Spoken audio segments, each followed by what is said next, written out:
घोटाले का आरोप, सांसद सुधाकर सिंह ने खोला मोर्चा। नमस्कार, मैं हूं शनाया गर्ग और आप देख रहे हैं आंखें न्यूज 24। पटना में आज राजद सांसद सुधाकर सिंह ने एक बार फिर बिहार सरकार के कामकाज और नौकरशाही पर तीखा हमला बोला है। सुधाकर सिंह ने लोक स्वास्थ्य अभियंत्रण विभाग यानी पीएचईडी में बड़े पैमाने पर भ्रष्टाचार का आरोप लगाया है। उन्होंने दावा किया है कि नल जल योजना के मेंटेनेंस से जुड़े करीब 35,000 करोड़ रुपए टेंडर में भारी अनियमितताएं बरती गई हैं। सांसद का कहना है कि नियमों को ताक पर रखकर उन कंपनियों को काम दिया गया है जिन्हें पहले भी कई मामले में ब्लैकलिस्ट यानी डिबार किया जा चुका है। सुधाकर सिंह यही नहीं रुके, उन्होंने एक कदम आगे बढ़ाते हुए प्रशासनिक गलियारों में सक्रिय एक कथित गैंग का जिक्र किया। उन्होंने सीधे तौर पर ऋषुश्री, संजीव हंस और आनंद किशोर जैसे नामों का उल्लेख करते हुए आरोप लगाया कि विभाग में एक ऐसा नेटवर्क काम कर रहा है जो किसी भी कार्रवाई से बेखौफ है। उन्होंने मुख्यमंत्री सम्राट चौधरी की कार्यशैली पर सवाल उठाते हुए कहा कि आज बिहार में मंत्रियों की भूमिका बेहद कमजोर हो गई है और पूरी व्यवस्था अधिकारियों के मनमाने फैसलों पर चल रही है। सांसद सुधाकर सिंह ने साफ कहा कि इस पूरे मामले को अब वे अदालत ले गए हैं और उन्होंने जनहित याचिका यानी पीआईएल दाखिल की है। उनका दावा है कि अधिकारी चाहे कितनी भी कोशिश कर ले, लेकिन इस घोटाले की जवाबदेही तय होकर रहेगी और दोषियों को बख्शा नहीं जाएगा। अब देखना यह होगा कि सरकार इन गंभीर आरोपों का क्या जवाब देती है और क्या इस मामले की जांच के लिए कोई ठोस कदम उठाया जाता है। फिलहाल इस मामले पर क्या कुछ कहना है सुधाकर सिंह का, आइए आपको सुनाते हैं। शुरू किया जाए। नमस्कार सभी को।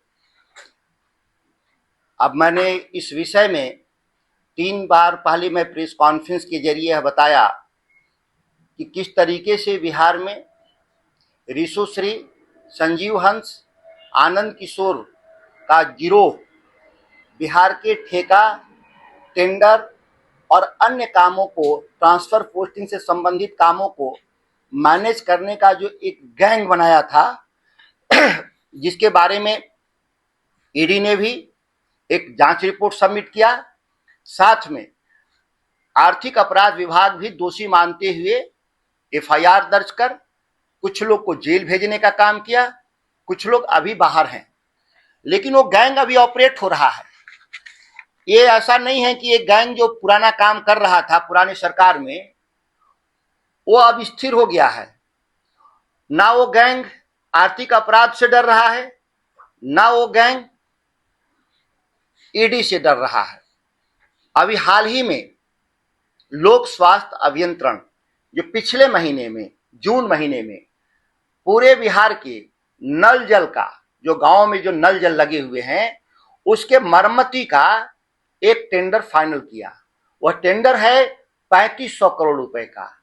हम जो पिछले वाले जो चर्चा में था नगर विकास विभाग और नमामि गंगे का, जिस पर ईडी ने 3000 करोड़ की पूरे घोटाले में संलिप्तता जाहिर कई लोगों के बारे में जो किया था, ये उससे बड़ा इस सरकार में घोटाले को अंजाम दिया जा चुका है।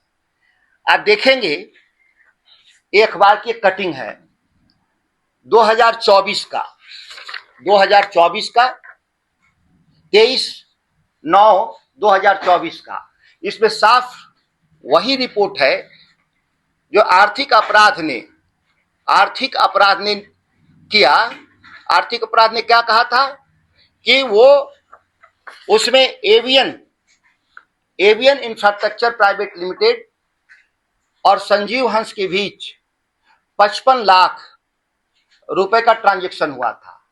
ये जो एवियन इंफ्रास्ट्रक्चर की चर्चा इसलिए मैंने किया यहां पर कि एवियन इंफ्रास्ट्रक्चर और Nalanda avian infrastructure private limited और नालंदा इंजीकॉन प्राइवेट लिमिटेड, ये 2 ऐसी कंपनियां हैं जो 3500 करोड़ के ठेके को ज्यादातर इन्हीं को मिला है और ये कोई कॉम्पिटिटिव बीट के जरिए नहीं मिला।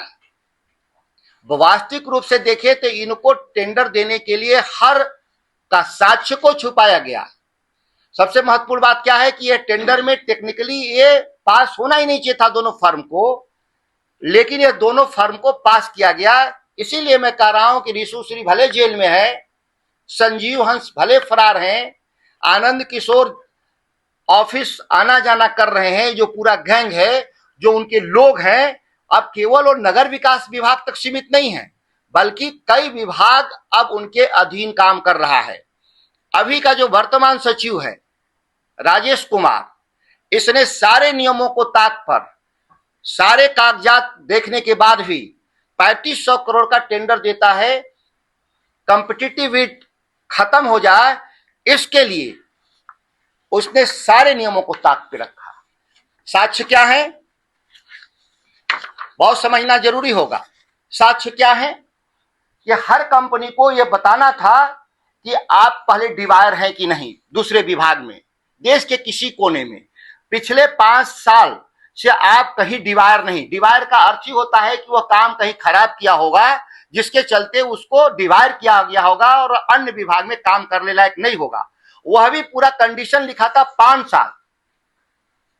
फिर भी बिहार के ही नगर विकास विभाग में एवीएन, मैंने कहा ना कि रिशु श्री जो गैंग है, आनंद किशोर का जो गैंग है, उस काम करते हुए डिवायर था, और डिवायर होने के बाद भी उसको यहां पर काम देने का निर्णय विभाग लेता है राजेश कुमार जो हैं। यहां तक नहीं, एक बड़ा इसमें और विषय है, वो बहुत जानना जरूरी है कि यह पूरा टेंडर की प्रक्रिया पिछले 1.5 साल से विभिन्न चरणों में या कभी टेंडर किया जाता था, कभी रद्द किया जाता था, कभी तकनीकी रूप से रद्द किया जाता था। और बिहार के लोग पानी जो पीते हैं गांव में 50 से 60% घरों तक का पानी नहीं जाता। लोग नहीं समझ पा रहे थे, इस बिहार के लोग 13 करोड़ लोग जो नल जल पर आश्रित थे, कि हमारा पैसा भी खर्च हो रहा है सरकार का और हमारे घरों तक पानी नहीं पहुंच रहा है। लेकिन यहाँ जो गैंग है, किस तरीके से बिहार के लोगों को सुविधाओं से मतलब नहीं, अपने जेब भरने से मतलब था। इस टेंडर जो 1 जून को जो फाइनल हुआ है, इससे पहले यह जनवरी में टेंडर हुआ था। उस टेंडर में इन कंपनियों पर आरोप लगा कि ये फर्जी दस्तावेज के जरिए काम कर रहे हैं। तत्कालीन सचिव, ये अभी नए सचिव नहीं, इससे पहले वाले जो सचिव थे, प्रधान सचिव, बकायदा उनके नेतृत्व में जांच टीम बनाई जाती है, और जांच टीम बना करके पूर्णिया प्रक्षेत्र के 9 प्रमंडल हैं बिहार में, उस प्रमंडल के सभी टेंडर को रद्द किए जाते हैं इस आधार पर कि उनके पास कागजात सही नहीं है। लेकिन बाकी 8 प्रमंडलों में ये जांच नहीं की जाती है, जिस आधार पे एक प्रमंडल में जो ठेकेदार हटाया गया काम से, बाकी 8 प्रमंडलों में उसको काम करने की अनुमति दी जाती है। इतना उस प्रभाव था कि सरकारी फाइलों को मैनेज करके यह कंपनियां, जो नालंदा इंजीकॉम प्राइवेट लिमिटेड और एवियन इंफ्रास्ट्रक्चर प्राइवेट लिमिटेड, यह 2 कंपनियां 3500 करोड़ में मोस्टली काम इन्होंने लिया। जो दूसरी कंपनी है एवियन कंपनी का डिवायर रहते भी आपने इनको काम देने का काम किया। इसके बाद जो नालंदा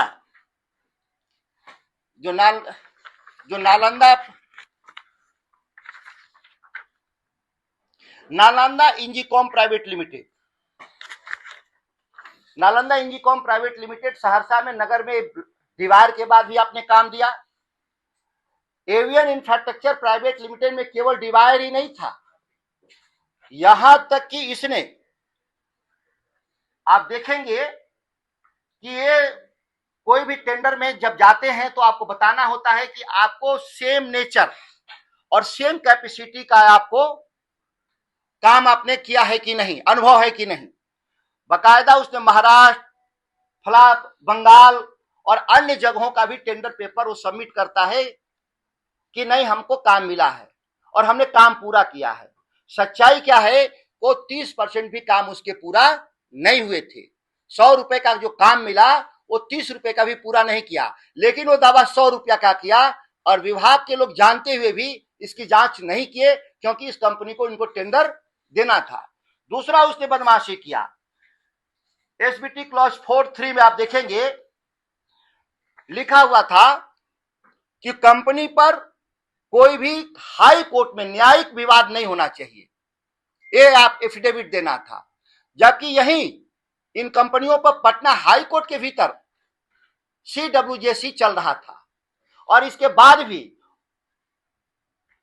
जो राजेश कुमार वाली जो कमेटी थी प्रधान सचिव वाली, उसको कागज में उसको पास करने का काम किया।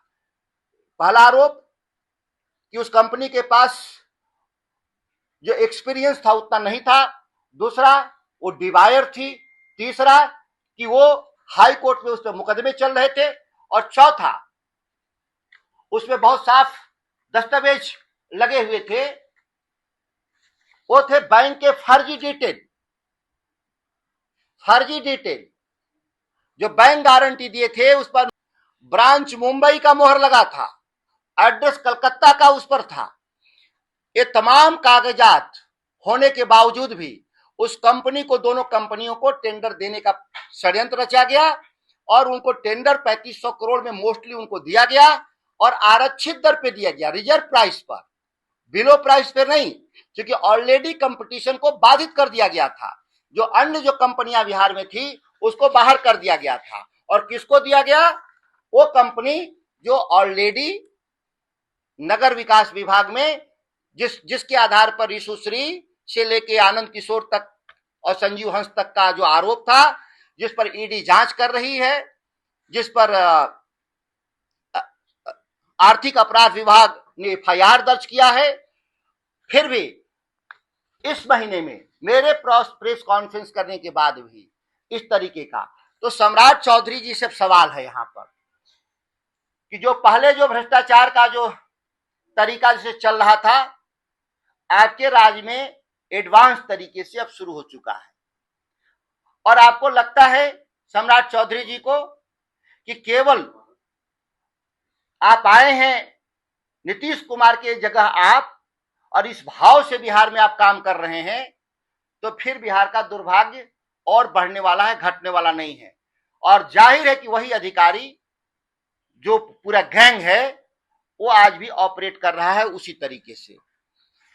इसमें आपके पास सभी चीजों के जो मेरे 5-6 जो आरोप थे, इसके साक्ष्य पेपर, ये अखबार की कटिंग है, ये डिवायर करने का, ये जो कंपनियों को जो काम दिया है इन लोगों ने, ये कंपनियों को जो काम दिया है उसके साक्ष्य हैं, यही 2-3 कंपनियों को।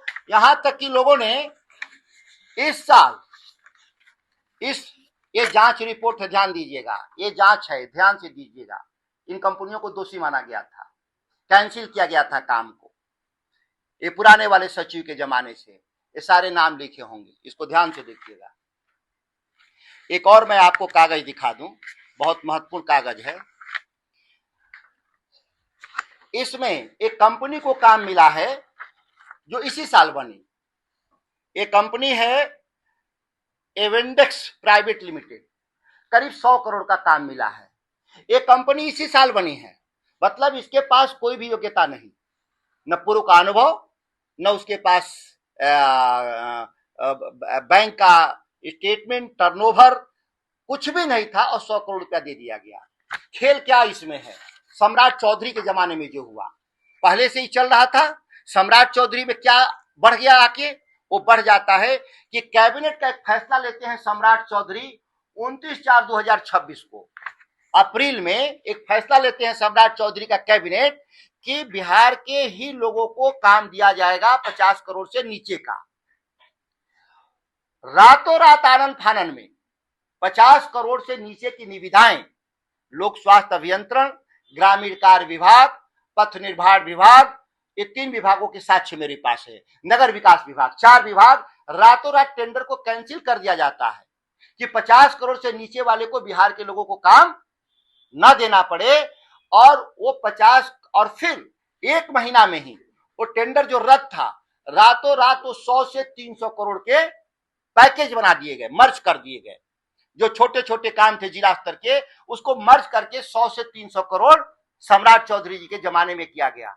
मैंने सम्राट चौधरी जी को सजग भी किया कि मुख्यमंत्री जी एक घोटाला है, लेकिन सम्राट चौधरी के कान पे जू नहीं रोकी, अपने हिसाब से ही बिहार को सरकार को चला रही है और तेजी से 1 महीना के भीतर 3500 करोड़ का रीपैकेज कर करके, बड़े पैकेज बना करके, और उन जो डिवायर कंपनियां थी, जो नगर विकास के घोटाले में रीशु श्री के और संजीव हंस के करीबी कंपनियां थी, जिस पर 55 लाख रुपए का ट्रांजैक्शन था अकाउंट में, उन कंपनियों को रातों रात यहां पे टेंडर राजेश कुमार वाली जो कमेटी है लोक स्वास्थ्य अभियंत्रण वाली की जाती है। बहुत लोग पूछ रहे हैं मेरे से कि आप मंत्रियों का नाम नहीं ले रहे हैं, विभाग में आप आरोप लगा रहे हैं, मंत्रियों पे आरोप नहीं लगा रहे हैं। देखिए, मंत्री यहां है ही नहीं कोई। अब हम उस समय भी जब इस्तीफा दिए थे तो हमने कहा था कि मंत्रियों की हैसियत चपरासी से ज्यादा की नहीं है। ये सारी फाइलें मंत्रियों तक जाती होती नहीं है। हो सकता है जांच में किसी कोई फाइल गई होगी, वो मेरे पास साक्ष्य अभी नहीं है, तो ईडी जांच करेगी, आर्थिक अपराध जांच करेगा, तो ऐसे लोग भी पकड़े जाएंगे। लेकिन ये मुख्यमंत्री की जानकारी में हो रहा है सारा खेल। ये मैं दावे के साथ कहता हूं कि जब अप्रैल में निर्णय हुआ 50 करोड़ से नीचे, तो इसको रीपैकेज करके आपने 100 से 300 करोड़ क्यों होने दिया मुख्यमंत्री जी? और इसके बाद डिवायर company, blacklisted company, high court में केस चलने वाली कंपनी, और कोई भी कागज, एक भी कागज इन कंपनियों के पास ओरिजिनल नहीं है। और तो इसके बाद भी आप टेंडर दे रहे हैं, तो टेंडर देने वाले दोषी होते हैं अधिकारी, लेने वाला तो बाद में दोषी माना जाएगा। और ये सोच रहे हैं आईएएस अधिकारी कि हम बच जाएंगे, वो बचेंगे कोई नहीं। संजीव हंस जैसा सबका इलाज होगा। यहाँ पे देश में बैठे हुए कुछ लोग जरूर हैं जो न्याय करने के लिए बैठे हुए हैं। ठीक है, समस्याएं पैदा हुई हैं, लोग कॉम्प्रोमाइज हुए हैं, लेकिन अभी भी मुझे न्यायपालिका, जांच एजेंसियों के एक छोटे से हिस्से, बाकी तो ज्यादातर कॉम्प्रोमाइज है। पंकज दराज को क्यों हटा दिया गया? बहुत महत्वपूर्ण है कि वो चार्जशीट जो बरसों से पेंडिंग था, जिसको कोर्ट ले गए, पार्टली ले गए, मेरा भी उन पर आरोप था कि आप पार्टली ले गए। योगेश सागर और अभिलाषा शर्मा निलंबित थे, उन पर तो कम से कम आपको चार्जशीट दाखिल करना चाहिए था। हटाया ही गया उनको, पंकज दराज को। मैं बता रहा हूं साफ, सरकार समझ ले कि आपके ऑफिस में, सचिवालय में जो भी घटनाएं हो रही है मेरी जानकारी में है। पंकज दराज चाहते थे कि योगेश सागर और अभिलाषा शर्मा को भी चार्जशीट में नाम दिया जाए, लेकिन दबाव बनाकर उनको दोनों नाम नहीं भेजा गया। कहा गया कि पहले पुराने वाले जो हैं संजीव हंस और रीशु श्री, आप पहले तारणी प्रसाद को भेज दीजिए, सेकेंड स्टेज में इन लोग का देखा जाएगा। और सेकेंड स्टेज आने से पहले उनका ट्रांसफर उस विभाग से कर दिया गया केस को मैनेज करने के लिए। ये आज आपके सामने उद्भेदन कर रहा हूं। मैं तो बहुत नाराज था पंकज दराज से कि आप जैसे काबिल अधिकारी के रहते कैसे दोनों नाम छूटे, योगेश सागर और अभिलाषा शर्मा का नाम, जिन पर पैसा लेने का आरोप था और साक्ष्य था और निलंबित थे, उनका चार्जशीट में क्यों नाम नहीं गया? लेकिन मुझे एकदम विश्वसनीय सूत्र से पता चला कि वो चाहते थे कि ये दोनों अधिकारियों का नाम जाए। और जब शीर्ष पर लोग समझ गए, जो गैंग लीडर, जो आईएएस अधिकारी हैं, रातों रात सम्राट चौधरी से उनको यहां से ट्रांसफर कराने का काम किया गया। किसके दबाव में किया गया कभी मैं बताऊंगा। वो जदयू के लीडर थे जो बकायदा दिल्ली से आए और मुख्यमंत्री सचिवालय में बैठ के मुख्यमंत्री के गले पर चढ़कर ट्रांसफर कराया गया पंकज दराज का।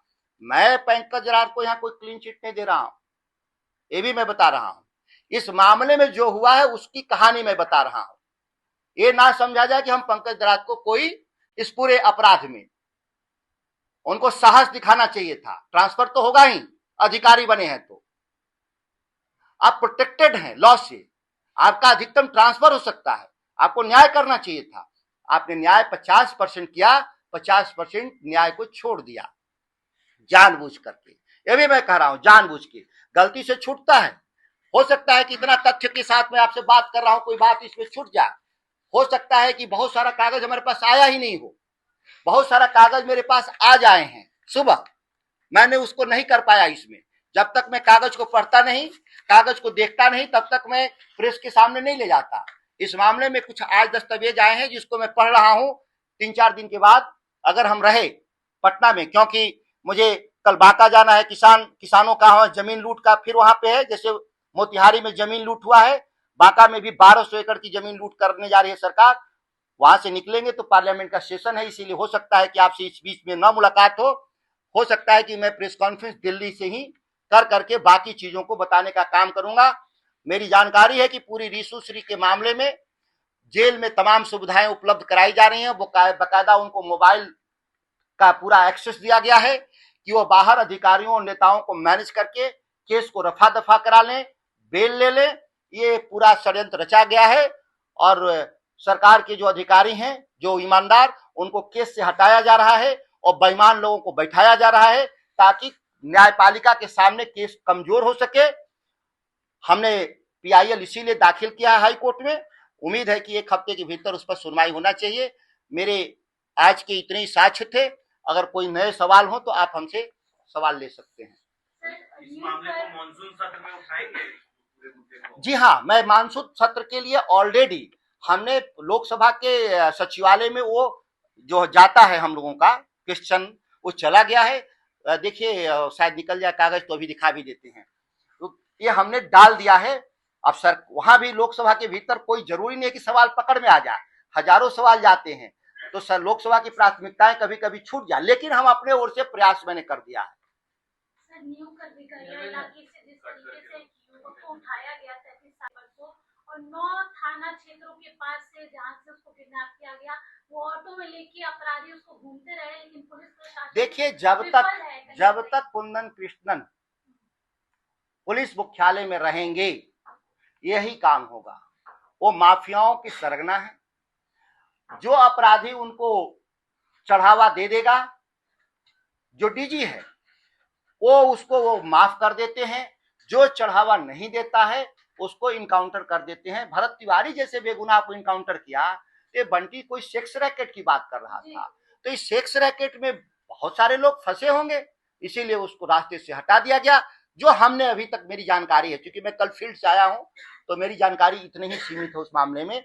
और एक जो पुलिस वाले लोग की भी हत्या हुई है सड़क पे, और इनके बुलडोजर नहीं जाते वहां, ध्यान दीजिएगा।